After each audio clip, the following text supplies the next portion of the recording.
Olá pessoal, tudo bom? A gente está aqui para mais uma aula daquela série de aulas sobre cartas. Hoje nós vamos falar sobre carta argumentativa, que foi uma carta muito pedida aí há algum tempo nos vestibulares e as cartas estão voltando, né, a serem pedidas, principalmente pela Unicamp, pelas PUCs e por alguns vestibulares aí de faculdades particulares.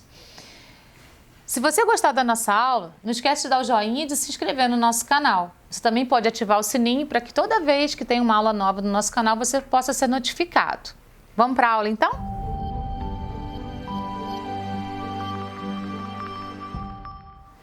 Então hoje a gente vai falar sobre carta argumentativa. Essa carta, como o próprio nome diz, ela tem o objetivo de convencer alguém sobre a sua opinião. É utilizada quando há a intenção de convencer alguém com mais autoridade a realizar algo que interesse ao remetente. O meio de circulação vão ser os correios, quem escreve, o cidadão comum. O objetivo, convencer o interlocutor a interceder por alguma reivindicação. O tipo, dissertativo argumentativo, a pessoa do discurso, sempre primeira do singular ou primeira do plural, primeira do singular se você estiver falando por você mesmo, primeira do plural se você representar um grupo, mas sempre de um jeito mais objetivo, porque a linguagem vai ser formal padrão nesse tipo de carta. E a estrutura, local e data, vocativo, o corpo do texto, que no caso da carta argumentativa vai ser naquele estilinho da dissertação, introdução, desenvolvimento, conclusão, a despedida e assinatura.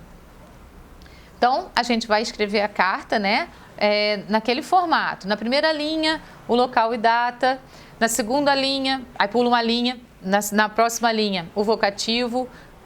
Pula uma linha, começa o corpo do texto e depois você vai colocar o desfecho, a despedida e a assinatura. Vamos trabalhar a questão do vocativo. O vocativo ele vai ser colocado de acordo com a pessoa para a qual você está enviando a carta. Então, para cada autoridade, por exemplo, você tem um vocativo específico. Então, por exemplo, se for autoridade política, você vai colocar Excelentíssimo Senhor, né? E durante o texto você vai usar Vossa Excelência. É importante a gente saber esses pronomes de tratamento para a gente usar o pronome certinho na hora que a gente for escrever a carta. Para pessoas de cerimônia, principalmente na correspondência comercial, para funcionários graduados, executivos e para autoridades civis, a gente vai usar Ilustríssimo Senhor. E no corpo da carta, a gente vai usar Vossa Senhoria. Então, o vocativo vai ser esse daí, né? Para pessoas que você faz o tratamento de respeito, caro senhor, prezada senhora. E durante o texto, a gente vai usar, no corpo do texto, senhor e senhora. A estrutura da carta. Primeiro, a gente vai colocar o local e data. Ele vai aparecer na primeira linha e a gente vai colocar daquele jeitinho. A cidade de onde eu estou escrevendo, vírgula, o número do dia, o mês por extenso e o número do ano, ponto. Pula uma linha, vem o vocativo, que aparece logo após o local e data e é um chamamento, uma invocação que o autor da carta faz àquele a quem se dirige.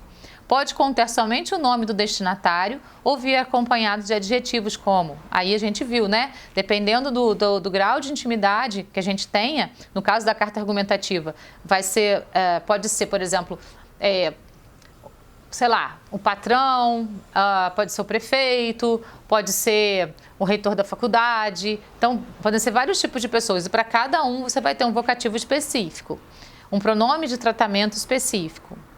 Isso vai depender de quem é a pessoa para quem se escreve e do grau de formalidade exigido pelo cargo que tal pessoa ocupa. Após o vocativo, a gente pode usar vírgula, 2 pontos ou nenhum sinal de pontuação. Pula uma linha, vai para o corpo do texto. Como esse texto é predominantemente dissertativo, a gente pode utilizar a estrutura introdução, desenvolvimento e conclusão, sendo que a conclusão na carta chama desfecho. Então, o corpo do texto é o texto propriamente dito e deve iniciar-se uma linha após o vocativo, com letra maiúscula e recuo de parágrafo.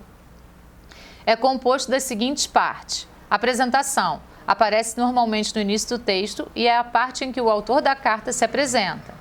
Exposição do problema. Nessa parte, o autor deve apresentar a problemática que motivou a redigir a carta e evidenciar o objetivo do texto. Então, essas duas primeiras partes aí fazem parte da introdução. E a exposição da tese também. Nessa parte, o autor expõe sua perspectiva sobre o assunto e direciona o texto para a argumentação. Então, essas três primeiras partes, apresentação, exposição do problema, que é o tema, e exposição da tese, que é a sua opinião sobre o tema, vão estar na introdução.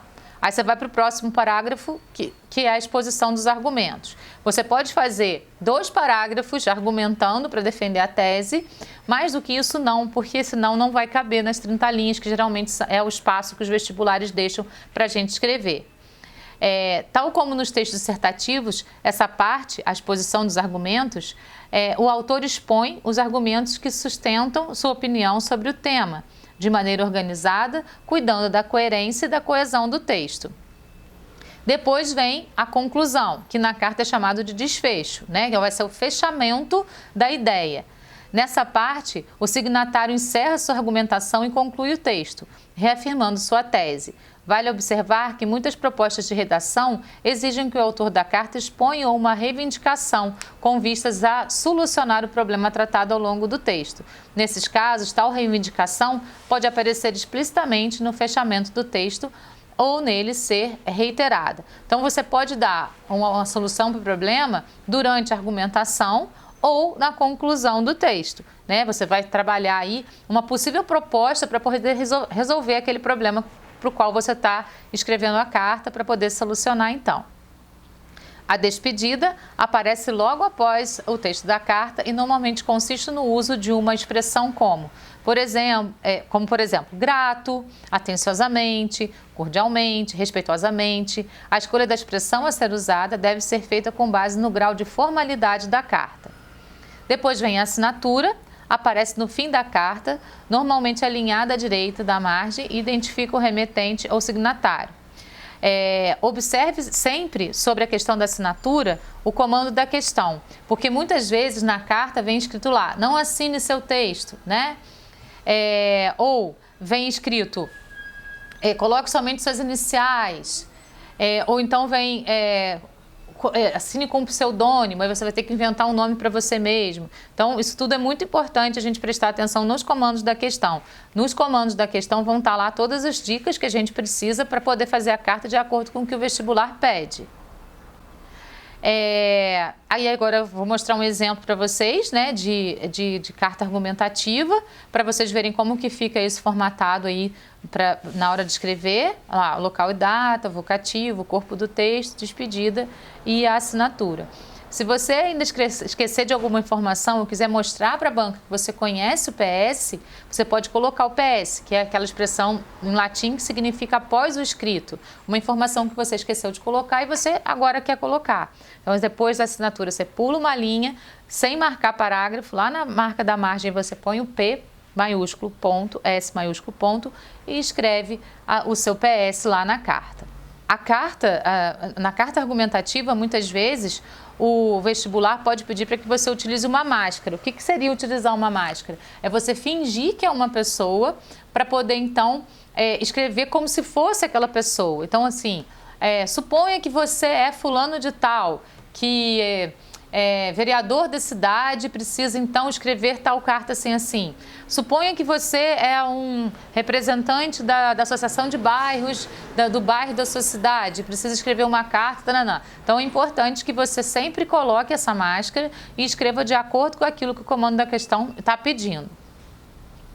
Então, sobre carta argumentativa era isso, né? E então, se você gostou da nossa aula, você pode acessar as outras aulas que a gente tem no canal também e também pode acessar o nosso site, o site do nosso curso, www.esquemaredacão.com.br. Até a próxima aula, pessoal!